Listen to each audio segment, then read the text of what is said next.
만일 누가 죄를 범하여도 아버지 앞에서 우리에게 대언자가 있으니 곧 의로우신 예수 그리스도시라. 그는 우리 죄를 위한 화목제물이니 우리만 위할 뿐 아니요 온 세상의 죄를 위하심이라. 우리가 그의 계명을 지키면 이로써 우리가 그를 아는 줄로 알 것이요 그를 아노라 하고 그의 계명을 지키지 아니하는 자는 거짓말을 하는 자요 진리가 그 속에 있지 아니하되 누구든지 그의 말씀을 지키는 자는 하나님의 사랑이 참으로 그 속에서 온전하게 되었나니 이로써 우리가 그의 안에 있는 줄 아노라. 그의 안에 산다고 하는 자는 그가 행하시는 대로 자기도 행할지니라. 사랑하는 자들아, 내가 새 계명을 너에게 쓰는 것이 아니라 너희가 처음부터 가진 옛 계명이니 이 옛 계명은 너희가 들은 바 말씀이거니와 다시 내가 너희에게 새 계명을 쓰노니 그에게서와 너희에게도 참된 것이라. 이는 어둠이 지나가고 참빛이 벌써 비칩니다. 빛 가운데 있다 하면서 그 형제를 미워하는 자는 지금까지 어둠에 있는 자요 그의 형제를 사랑하는 자는 빛 가운데 거하여 자기 속에 거리낌이 없으나 함께 있습니다. 그의 형제를 미워하는 자는 어둠에 있고 또 어둠에 행하며 갈 곳을 알지 못하나니 이는 그 어둠이 그의 눈을 멀게 하였습니다. 아멘. 오늘은 교회 선 14주년이고요. 우리 자녀들과 함께 예배를 들으면서 참된 신자의 표지라고 하는 제목을 하는 말씀 함께 또 살펴보기를 원합니다.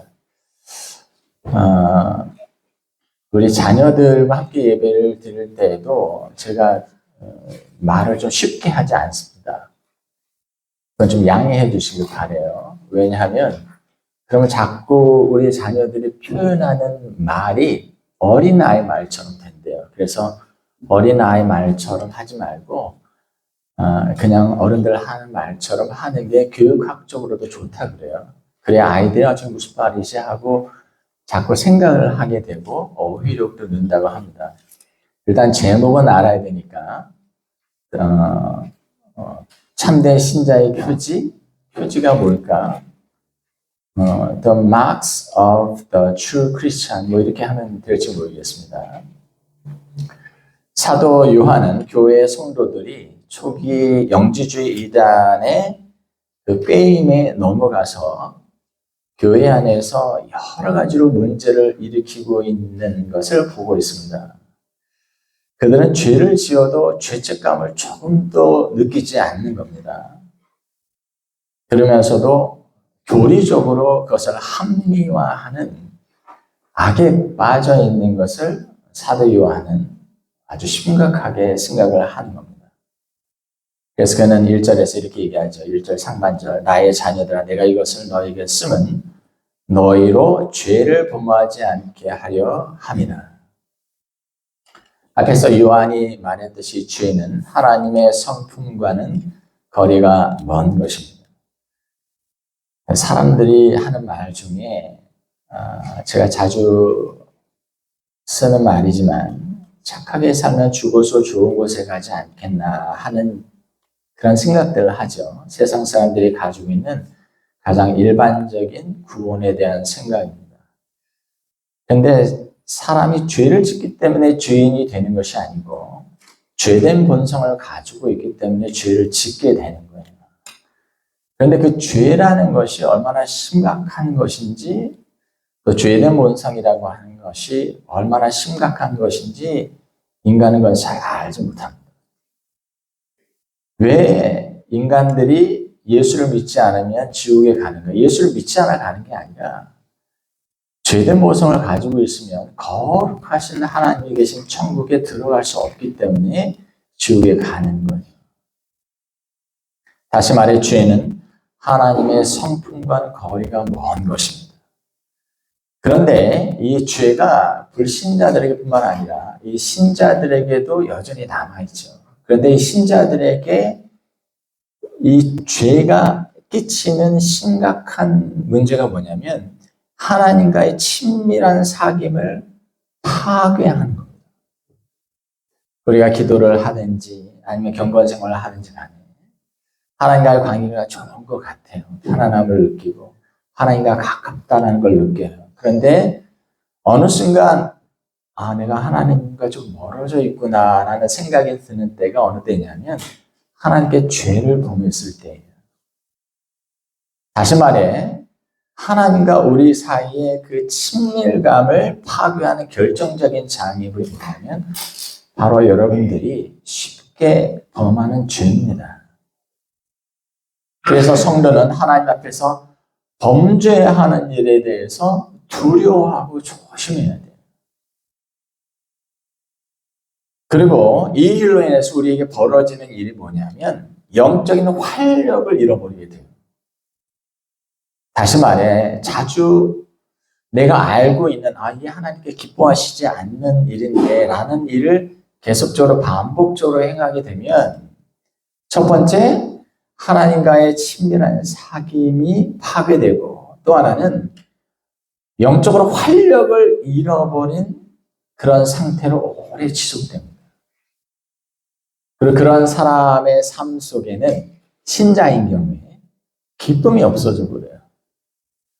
왜냐하면 하나님과의 관계가 소원한데 뭔데 내가 뭘 어떻게 한들 기쁘겠습니까?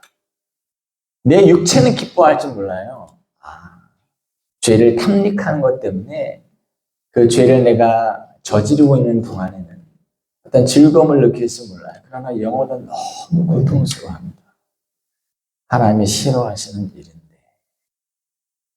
그리고 이런 상태에 있는 사람은 하나님을 위해서 내가 어떻게 좀 해드리고 싶다라는 마음 자체를 품기가 어려워요.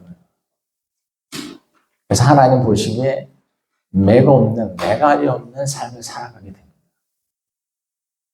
여기까지 정리하면 신자들이 하나님 앞에 죄를 범하는 경우에 그것은 하나님과의 친밀한 관계를 무너뜨리는 일이 되고 또 그 일은 영적인 활력을 잃어버리게 만드는 가장 중대한 요인이 됩니다.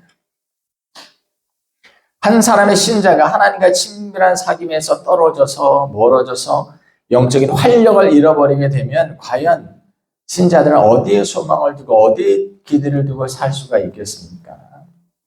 그래서 바울이 이렇게 얘기했던 거예요. 로마서 8장 13절 너희가 육신대로 살면 반드시 죽으려니와 영으로서 몸의 행실을 죽이면 살리니. 너희가 육신대로 살면 반드시 죽는다는 말은 영적으로 죽는다는 얘기가 아니에요. 우리가 육신이 이끄는 대로 육신의 소욕, desire, 육신의 소욕이 이끄는 대로 살면 영적인 활력을 잃어버린다고 하는 겁니다. 그러면 성도가 범죄하게 되면 이제 하나님과의 관계 개선을 위해서 어떤 일도 행할 수가 없고 아무런 소망도 기대도 품을 수 없게 되는 것인가? 그건 아닙니다. 그래서 사도 요한은 뒤에 이런 말씀을 하고 있는 거예요. 1절 하반절 만일 누가 죄를 범하여도 아버지 앞에서 우리의 대언자가 있으니 곧 의로우신 예수 그리스도시라. 여러분 이 얘기는 뭐냐면 우리는 죄된 본성 아래에서 완전히 자유롭지 못하기 때문에 하나님이 미워하시는 싫어하시는 죄를 범해요. 그리고 하나님과의 관계가 멀어져요. 그리고 영적인 활력을 잃어버려요. 영적인 기쁨이 없는 상태에 떨어지게 돼요. 그때 우리는 기도하는 것조차도 힘들어집니다. 이건 내가 무슨 기도를 하겠어. 그런데 그런 상황에 우리를 위해 기도하시는 분이 있다고 하는 겁니다. 바로 예수 그리스도이십니다. 그리고 우리 안에 계신 성령이세요. 성령이 말할 수 없는 탄식으로 너희를 위해서 간구하신다 하는 말씀도 있고 하나님께서 하늘을 뵌 보좌 위에서 우리를 위해서 중보하신다 하는 말씀도 있죠. 하나님의 자녀가 저렇게 살면 안 될 텐데 하나님 저 아이를 좀 불쌍히 여겨주십시오. 저 영혼을 좀 불쌍히 여겨주십시오. 라고 주님께서 우리를 위해서 기도하신다고 하는 거예요. 만일 누가 죄를 범하여도 아버지 앞에서 우리에게 대언자가 있으니 곧 의로우신 예수 그리스도시라. 신자가 범죄하는 것이 하나님과의 관계를 소원하게 하고 하나님과의 관계를 어렵게 하는 요소가 되지만 신자는 이에서 계속 머물러 있을 것이 아니라 다시 예수 그리스도를 의지함으로써 회개하고 하나님 앞으로 나아가야 한다는 것이죠.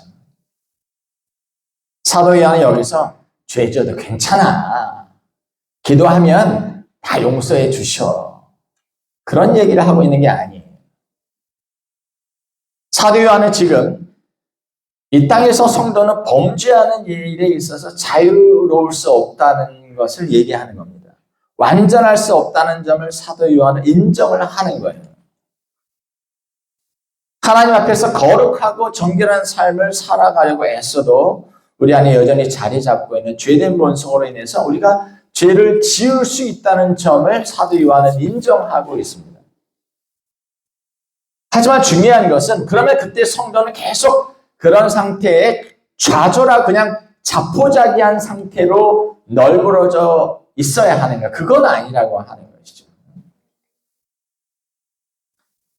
아버지 하나님 앞에서 우리를 위해 기도해 주시고 대언해 주시는 의로우신 예수님이 계시니 다는 사실을 너희들이 기억하고 다시 일어나서 하나님과의 관계를 회복하고 주님을 위해 살라고 지금 사도 요한은 권면하고 있는 것입니다.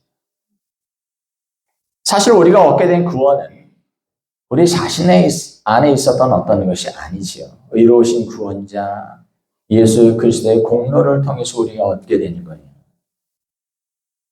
우리가 죄 가운데 있을 때 다시 한번 우리 죄를 위한 화목제물로 돌아가신 예수님을 바라보면서 그래, 내가 구원받은 것이 나의 됨됨이 때문에 구원받은 것은 아니지. 하나님의 마음을 아프게 했지만 나의 죄 때문에 십자가 위에서 돌아가신 그 주님의 공로를 의지하고 다시 한번 하나님 앞에 나아가야 되겠다라는 마음을 품으라고 하는 것입니다. 그래서 2절에서 사도 요한은 그렇게 말하죠. 그는 우리 죄를 위한 화목 제물이니 우리만 위할 뿐 아니라 온 세상의 죄를 위하십니다.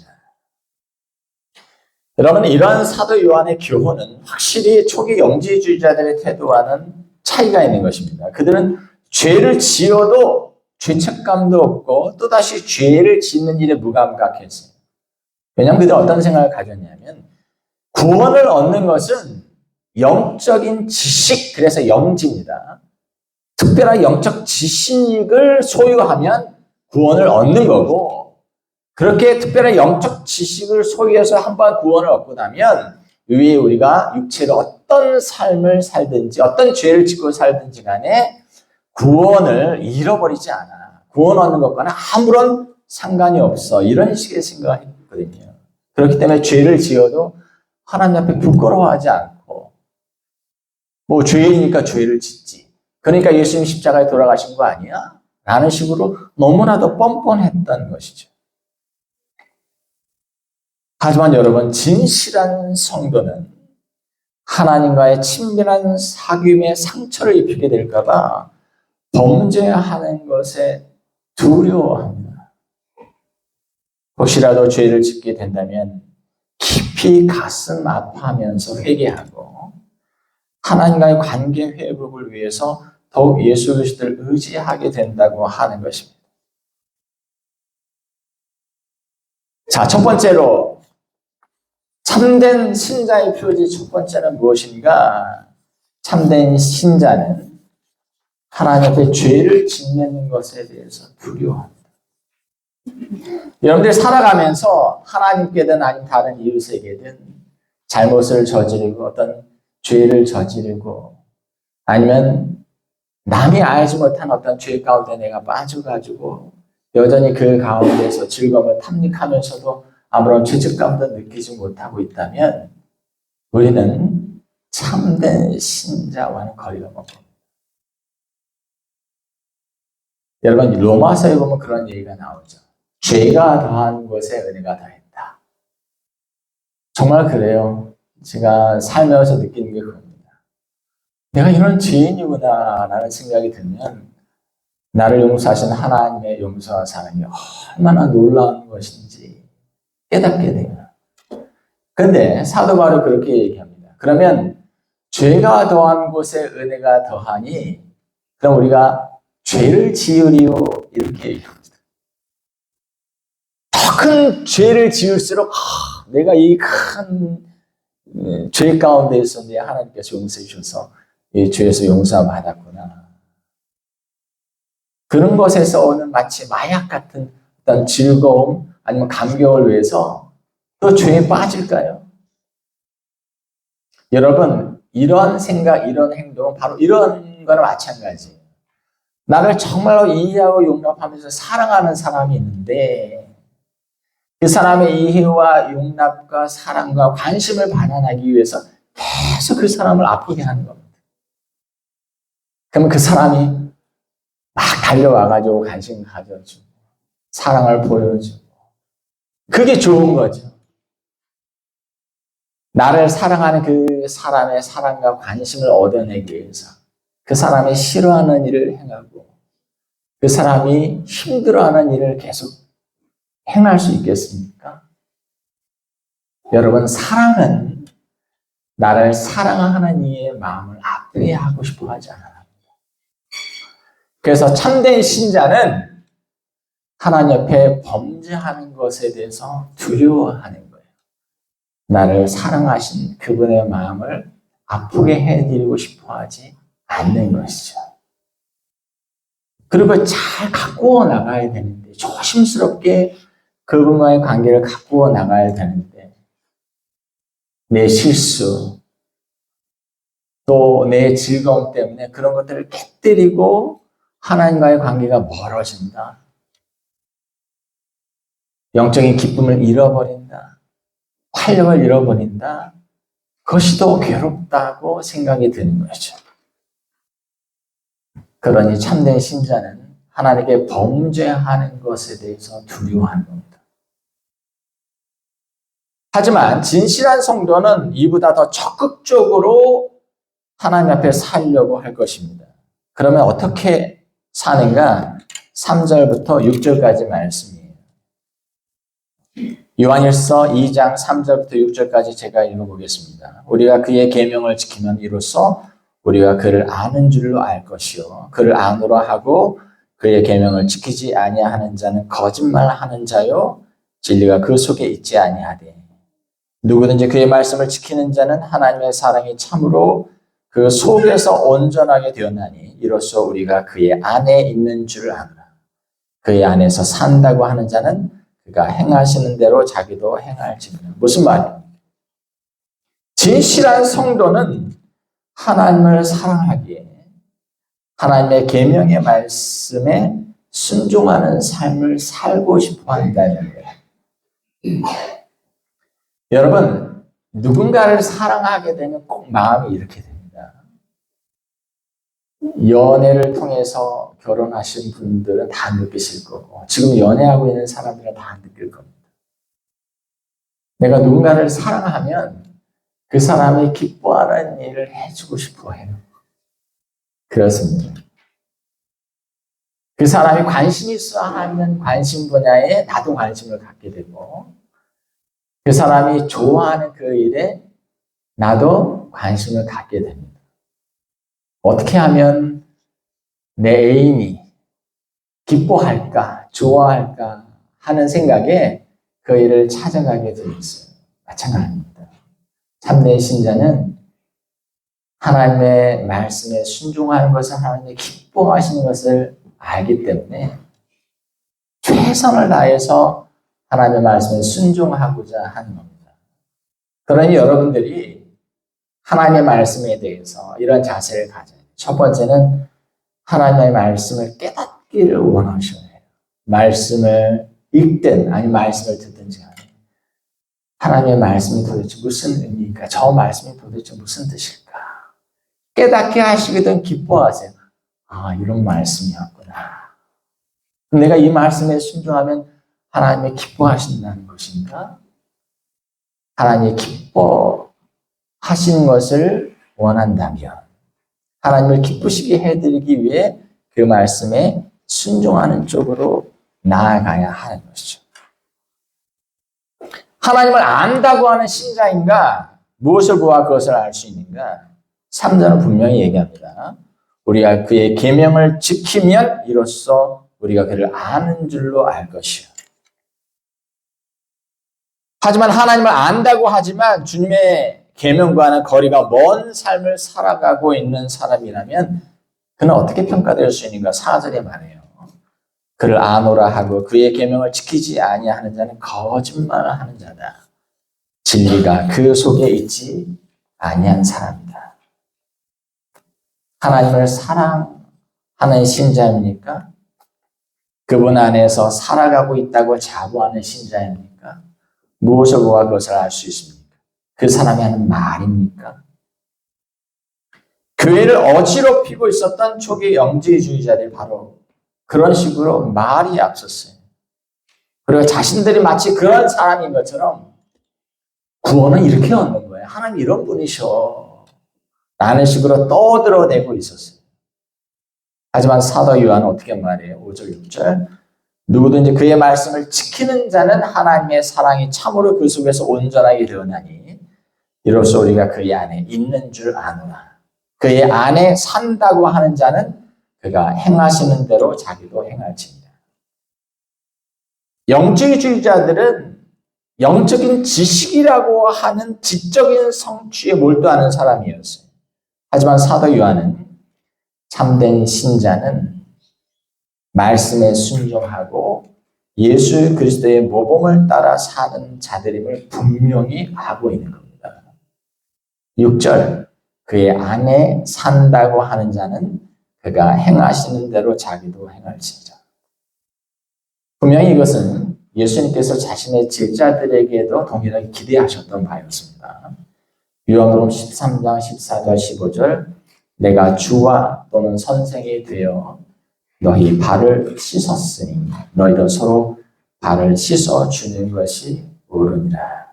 내가 너에게 행한 것 같이 너희도 행하게 하려 하여 본을 보느니라. 주님을 섬긴다고 하는 것은 이런 거야. 주님은 섬김의 종이야.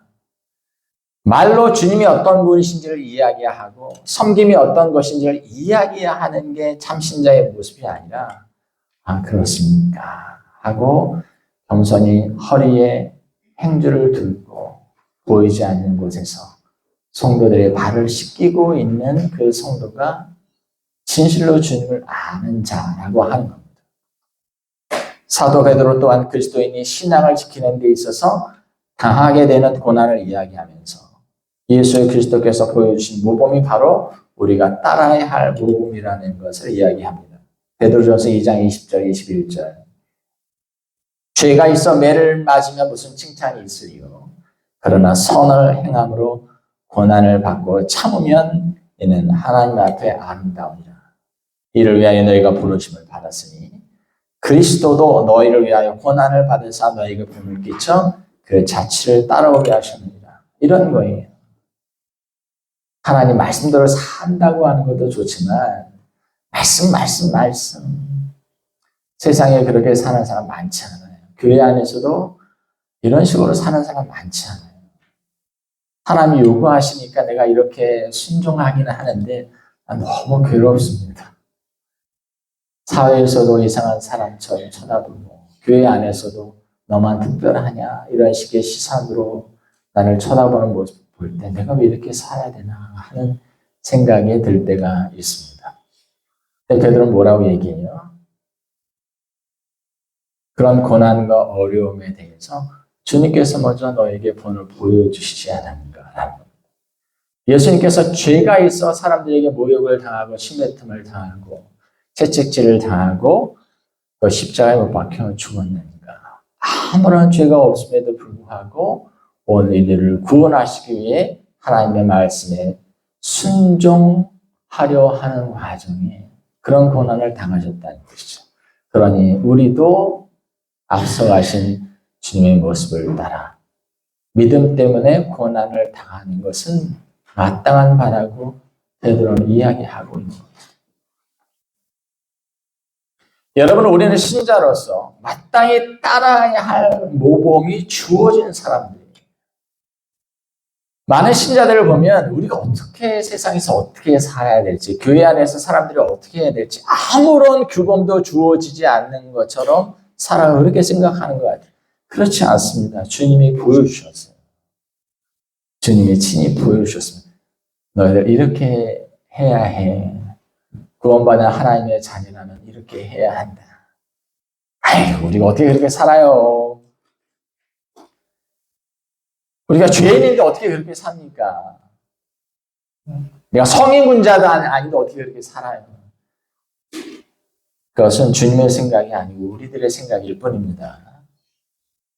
우리 주님은 진리와 생명이실 뿐만 아니라 길이셨어요. 나는 길이요, the way. 참된 신자는 바로 그렇게 주님이 가셨던 길을 따라 걸어가도록 요구받은 사람들인 것입니다. 지금까지의 말씀을 요약하면 이렇습니다. 참된 신자란 어떤 표지가 있느냐? 첫 번째, 참된 신자는 하나님 앞에 죄를 범하는 일을 두려워합니다. 왜요?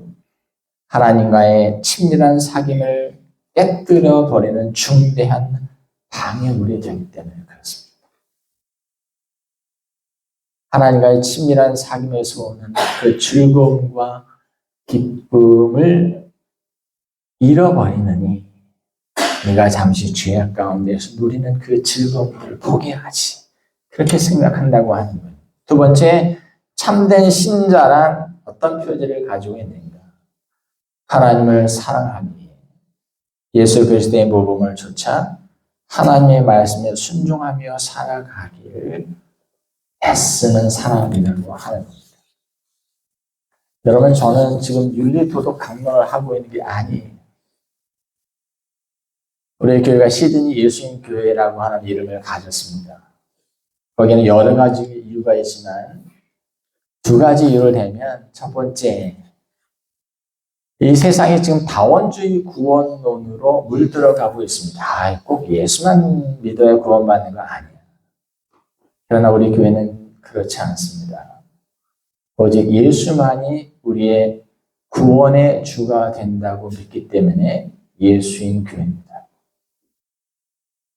두 번째, 왜 우리 교회가 예수인 교회인가? 그리스도이신 예수의 가르침을 따라 살아가기 위해 몸부림쳐야 할 사람들이라는 의미로 시드니 예수인 교회라고 이름을 붙였어요. 그러나 교회가 중요한 게 아니죠. 여러분들이 그런 삶을 향해 나아가야 합니다.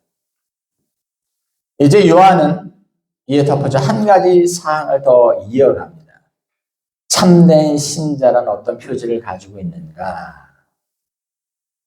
세 번째로는 참된 신자는 우리에게 주신 형제를 사랑하는 자다. 이렇게 얘기해요. 사도 요한을 가리켜서 사랑의 사도 이렇게 많이 얘기합니다. 하나님은 사랑이시라. 너희도 서로 사랑하라. 말합니다.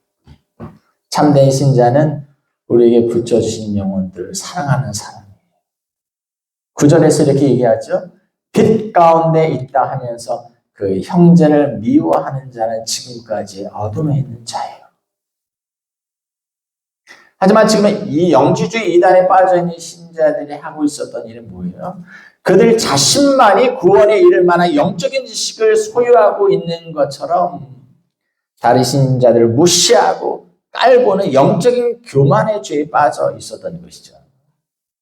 너는 아직 깨닫지 못했지. 너 이런 거 없지. 너 이런 은사 없지. 남들과 비교해서 자신이 좀 우월하다고 생각하는 것. 자신이 가진 은사, 재능으로 다른 신자들을 주눅들게 하고 무시하는 사람.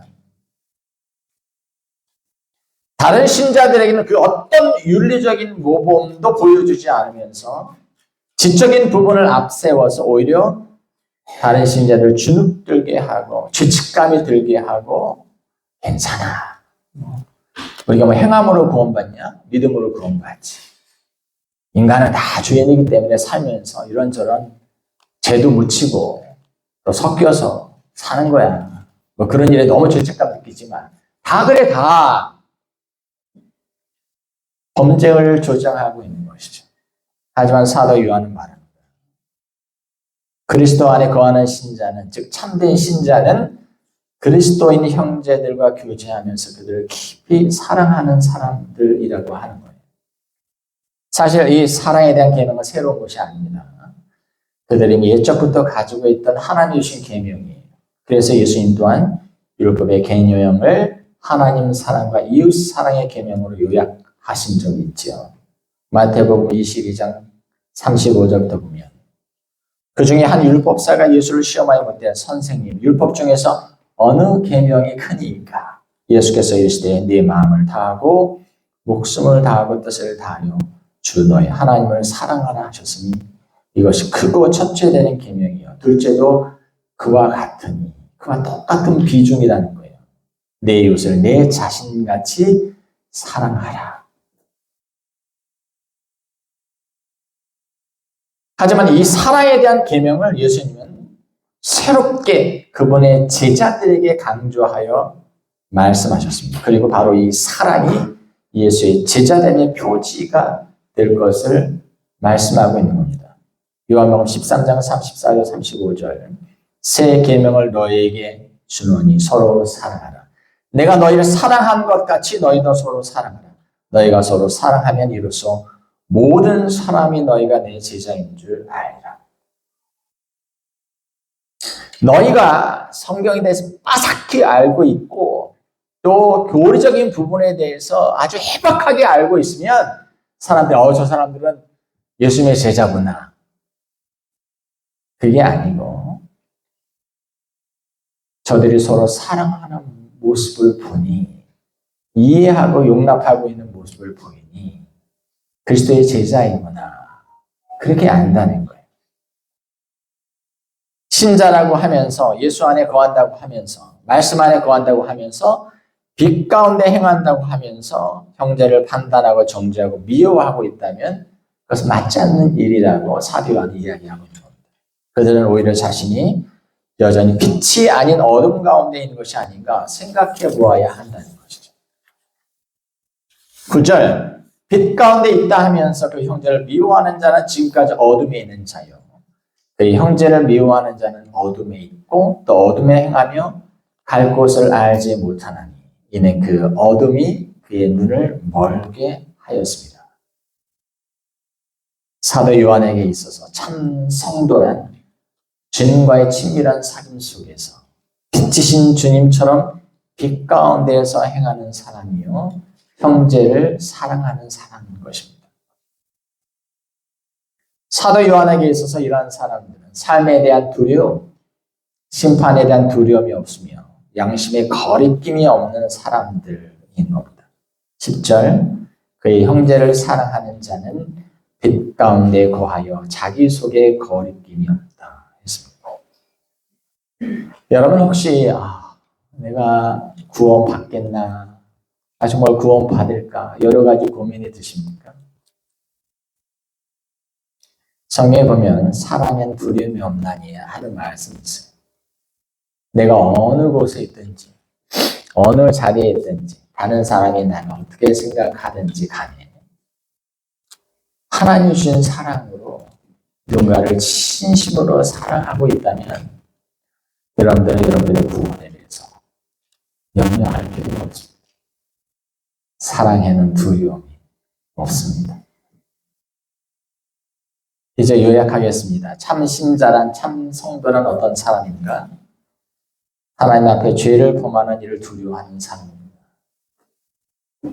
참 성도는 어떤 사람인가? 하나님을 사랑하기에 예수 그리스도의 모범을 조차 하나님의 말씀에 순종하며 살아가기를 힘쓰는 자입니다. 참 신자는 어떤 사람인가? 참 신자는 우리에게 주신 피 흘려 사신 지체들과 형제들을 사랑하는 사람. 어떻게 사랑해요, 목사님? 고린도전서 13장에 다 나와 있습니다. 이것이 우리가 지향하는 바라면 우리는 바른 믿음에 거하고 있다 말할 수 있을 것입니다. 여기에 우리 같은 평범한 사람은 가히 이르지 못할 어떤 특별한 부분이 있나요? 영적으로 뛰어난 어떤 사람은, 영적으로 성숙한 어떤 사람이 이 정도 해야 돼 라고 하는, 우리가 생각하기에 너무 거리가 먼 어떤 그런 부분이 있습니까? 그렇지 않아요. 여러분, 신앙은 복잡한 게 아닙니다. 다른 데서 찾으려고 하지 마세요. 죄진 일을 두려워하고 우리를 사랑하신 하나님을 사랑하기에 그분의 말씀에 순종하기도 하고 내게 주신 지체들을 진심으로 위하고 아끼고 사랑하는 마음으로 살아가고 있다면 여러분들은 하나님이 기뻐하실 참 하나님의 백성 맞습니다. 그러니 여러분 이 방향으로 여러분의 관심을 집중하십시오. 그리고 그 방향을 향해 뒤돌아보지 말고 달려가십시오. 교회 설립 14주년을 맞습니다. 모든 예수인들이 주님께서 우리에게 바라시는 그 길에 있어 참된 신자의 표지를 간직하고 우리를 부르실, 우리를 안아주실 예수 그리스도를 바라보며 끝까지 걸어갈 수 있기를 주님의 이름으로 축원합니다. 기도하겠습니다.